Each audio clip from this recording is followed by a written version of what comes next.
engineering team, or quite a few of the product engineering team, is here on the show. So right behind you, in front of me at the demo station over there, there's a few people who are on or with me on that team. And if you have any additional questions, myself and my colleagues will be back there at this station. So if you have, burning questions, come to us. We will be able to help you regarding anything that you might have, in mind about Cisco Modeling Labs. All right. So what is Cisco Modeling Labs? Cisco Modeling Labs is a network simulation tool. Now, when I say simulation, it might sound like it's trying to, but it's not like the real thing. But in fact, this is a system that gives you actual Cisco switches and routers, which run the same software as on the physical devices in sheet metal. It's not identical, so that's an important distinction. It's not identical because obviously we don't have any ASICs or like things that are, done in hardware. But the operating systems running on these systems, they are identical, built from the same source code. There is no, let's say, ATM interfaces or let's say, WAN interfaces in the broad scope. Everything is Ethernet, so there are some abstractions that you need to be aware of. There is also no specific types of gear. So let's say there is no specific catalyst, something model with a specific module in there. So it's a bit of an abstraction. But as I said before, the operating systems running on these things are identical. Important to understand is that your faithfulness of the simulation greatly improves the further away you move from the physical layer. Physical layer is always gigabit Ethernet, no ASICs, obviously. But if you go into the direction of applications, and applications meaning BGP, for example, or OSPF, those things are almost identical, if not exactly identical, to the things that you get in a real switch, in a real router, right? An important differentiator here is that we do include batteries, meaning you get the entire system, just the CML system itself, but also these operating systems, they come in one package. They come with a license. So it's not something where you have to go onto some shady BitTorrent sites and download some operating system images where you don't know whether you have a license or not, most likely not. But this thing ships with our images and it has a license. Everything is browser-based, everything is point and click, and we get to that in a bit more detail later on. And also important, we really put a lot of effort and detail into how easy it is to set up. So in the easiest case, you just put the thing onto VMware Workstation or onto VMware vSphere, and you put in the OVA, you install the OVA, you configure it, and you're up and running typically in 20 minutes. So it's as easy as that. So for who is network simulation? In a couple of years back, we had some session, and that was called the Swiss Army knife of network simulation, right? So Swiss Army knife in the sense of you get a tool that has a multitude of different other tools in itself that you can use for multiple purposes. And in this, in this spirit, you can use Cisco Modeling Labs for all sorts of different things, for all sorts of different use cases. It can be used for architects, for network management, for testing, for operations, like for all sorts of different things. So the usability or like the applicability of the product is really super wide. We are at Learning at Cisco, so the typical use case for us is learning, like testing, training, these kind of things, but obviously it doesn't stop there. So you can use this to some extent to train people, to some extent to test configurations, to test new designs, to learn about new designs while on a job, and all of these things. So it's like a very broad applicability. Here's a bit more details about what this can do. My favorite one is the interview one. Which is if you wouldn't want to bring a new person onto your team and you have not a real idea whether the person actually can do what they claim on their resume. Like, I do understand networking, I can do network devices. You can actually give them a little network, or maybe even like some kind of a replication of your actual network to some extent within some bounds, right? And say, hey, there is a problem in this network. Show me how you troubleshoot. A perfect tool, because you actually can use real network devices, real CLI, real management interfaces to see how the person grasps the entire network technology. There is also quite popular these days is automation. I mean, automation infrastructure as code. It's also a perfect example or a perfect tool to learn about these things, because everything is API driven. Everything can be done using actually our API, but also additional tools, which I will get to in a minute. Some key features. Currently, we are at version 2.4. We are about to release 2.5. I'm going to show you 2.5. In 2.5, we have two actual new highlights here, which is we now support annotations within the topology, so that you can add texts and rectangles and arrows and these kind of things. And we also have a thing that is called resource limiting to prevent users from grabbing all the resources that are available on the server, so to have a better resource distribution between multiple users. Clustering is something very important that we are very proud of, that we are able to scale horizontally now with the system. Previously, it was an all-in-one, having a controller and compute on the same machine. With clustering, we now are able to scale horizontally. And there's another few things that we can do. I'm going to show you, if time allows, the breakout utility and some other nifty things. Okay. So from a high-level architecture point of view, the most important bit where we built the entire system upon, on top is the REST-based API. So everything is being driven by a REST-based API. The documentation for that REST-based API is built into the system. The UI drives this API. There is this client library, which is a Python client library that drives this API. There's additional tooling drives this API. And then there's external tools that also drives the API. Underneath, we have the horizontal scalability by these compute nodes that we add to the system. And then there's the controller. And in my case, running this on my laptop, everything is contained within my laptop. But you could run this, like this part, on a machine, a second machine, a third machine, and so on.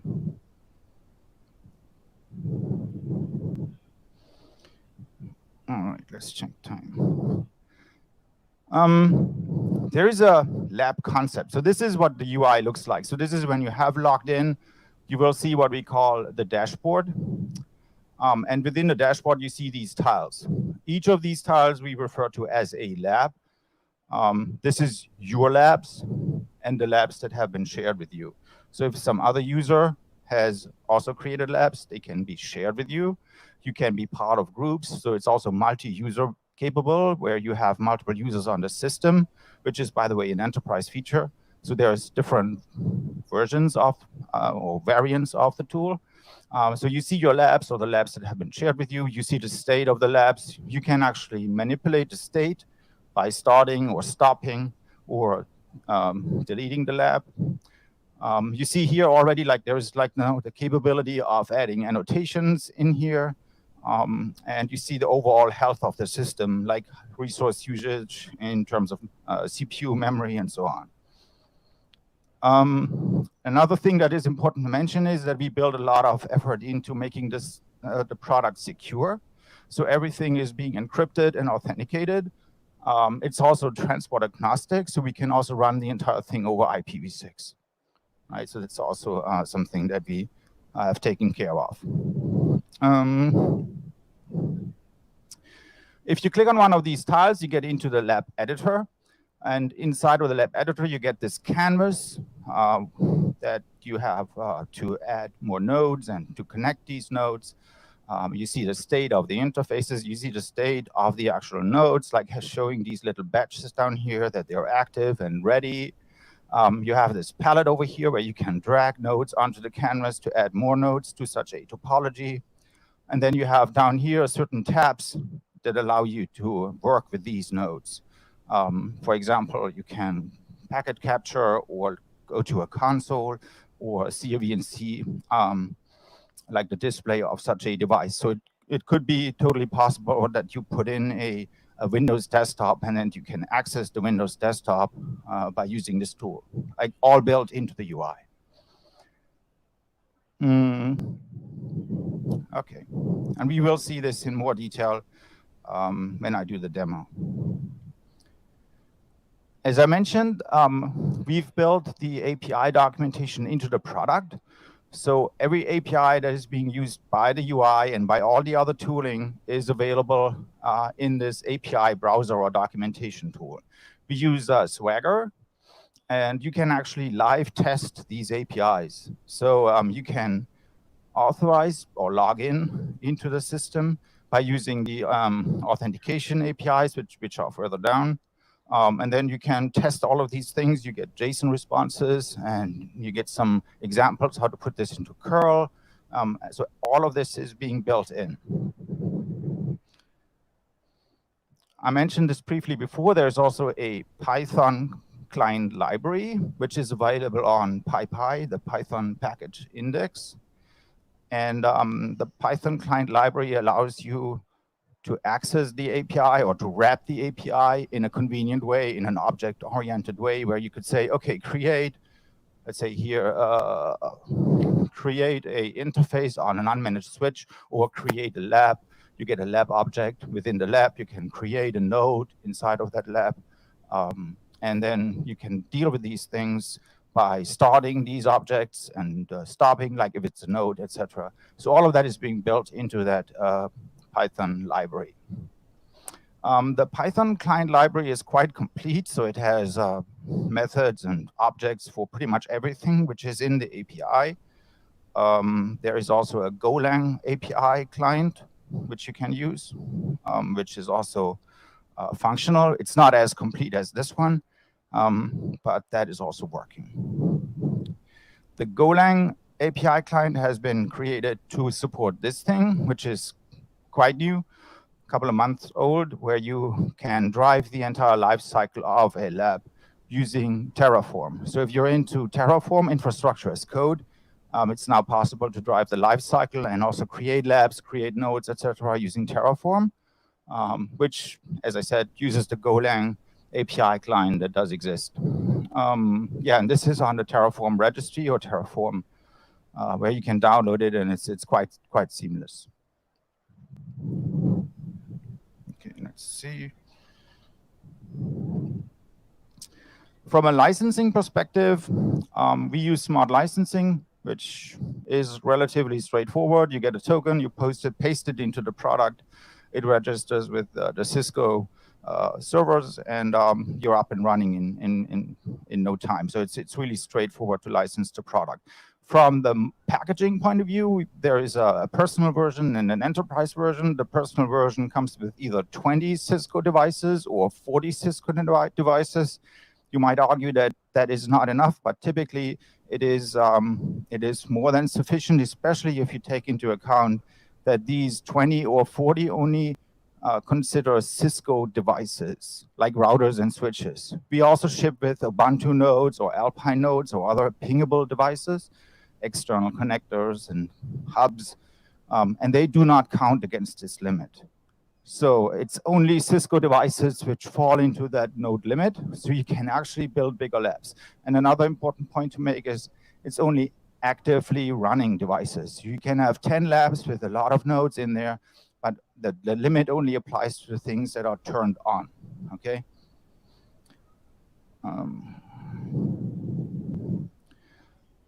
A bit of a roadmap. So this is our 5th release in the 2.0 track or 2.0 train. We released the original one, like the 2.0 one, like roughly 4 years ago. And then we've come a long way.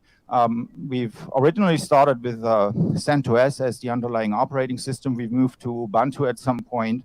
Then we came out with the clustering release roughly a year ago, which supports for the first time clustering. And then we're here right now. So this should be released anytime soon. Like we were hoping to release for Cisco Live EMEA. There are a few things that still needed to be fixed, so it should be around anytime soon, which has the annotations and the resource limitations. And then like this is an outlook for like middle of this year, we want to have a next version. So generally speaking, we want to release 2 releases a year with new features and improvements and so on. And then there are some intermediate releases. The GD release, if you will, or GA release is currently still 2.4.1. This is the one that is stable and recommended for production use. All right, which brings me to the demo.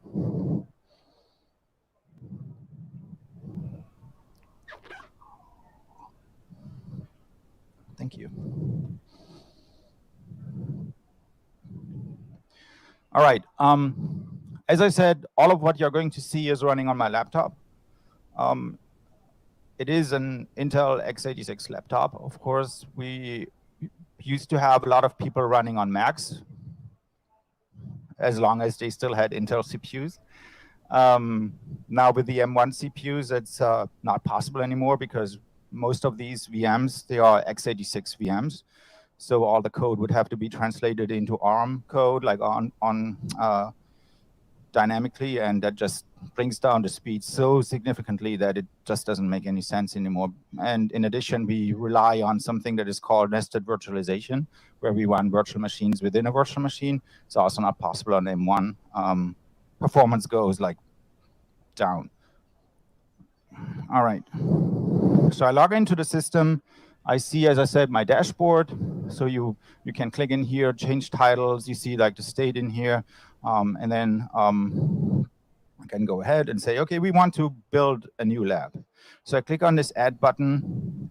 I have this canvas.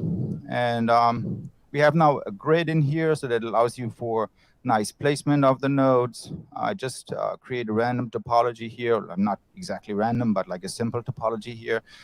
We have these external connectors, which are really quite useful if you want to connect to physical devices in the outside world, right? So you might want to have, or you might have a, let's say, an Active Directory or a radio server or like an ICE server out there or something else, and you want to connect to these guys, or you want to have these guys talk to your virtual devices within your lab. All of this goes through this external connector.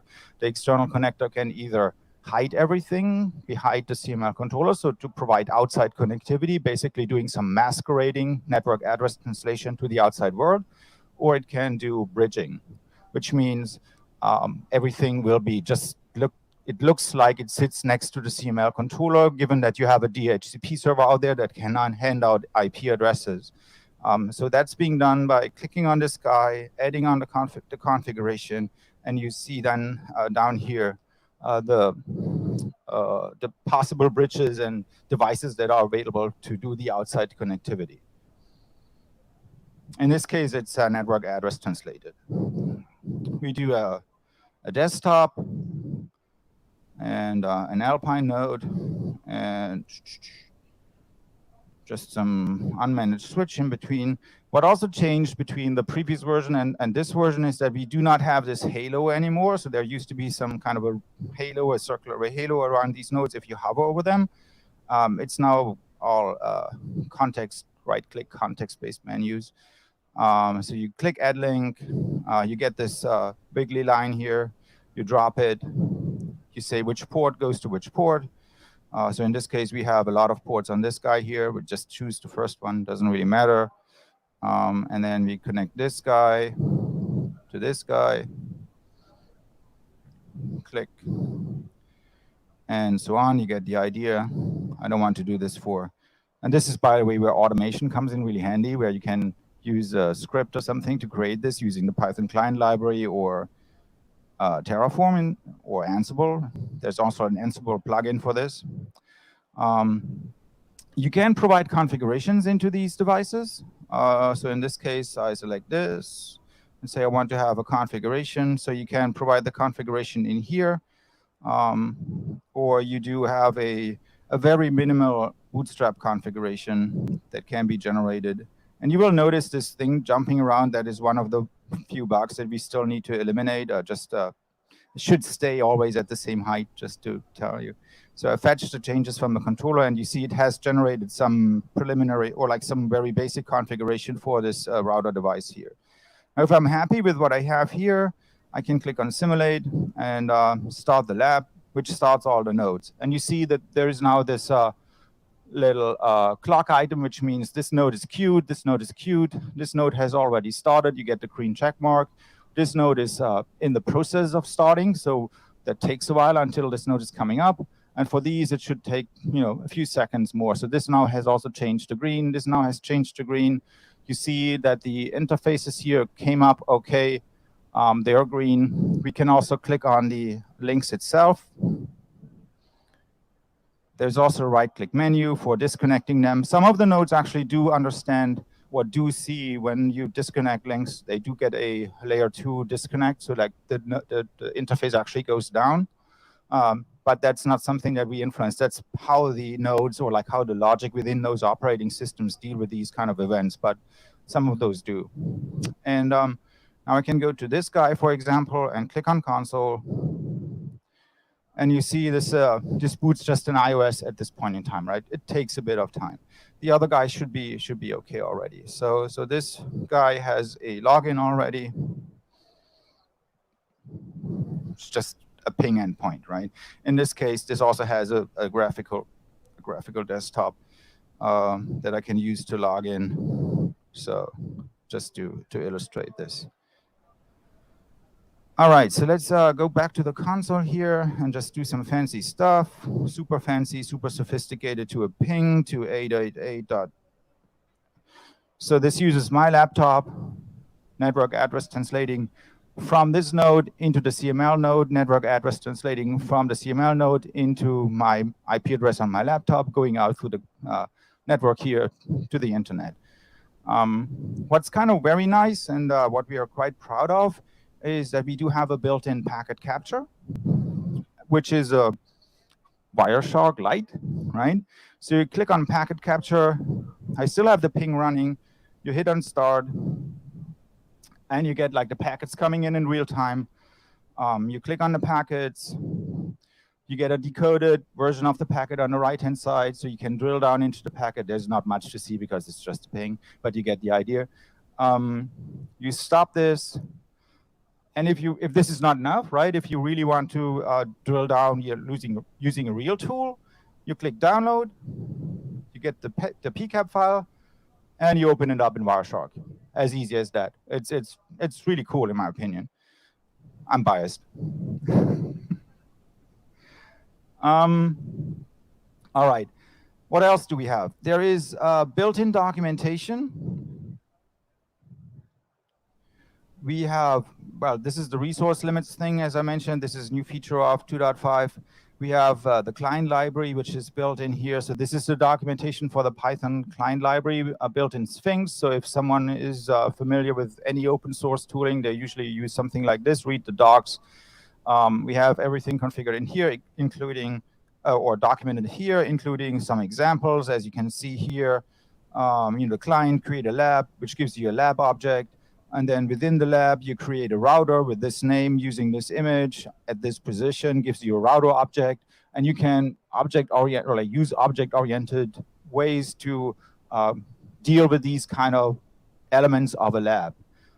So it's quite straightforward. And this thing is the foundation for the Ansible plugin. The Ansible plugin uses this, and there's also the CML utils tool, which is if you're familiar with Vagrant, for example, as another HashiCorp tool, it is a CML client, and you can do like CML client up, which basically takes the configuration in this directory and talks to the CML API to create a lab for you, and you can console into the thing, you can stop the thing, and like all of that stuff is built into a command line utility to deal with network simulations.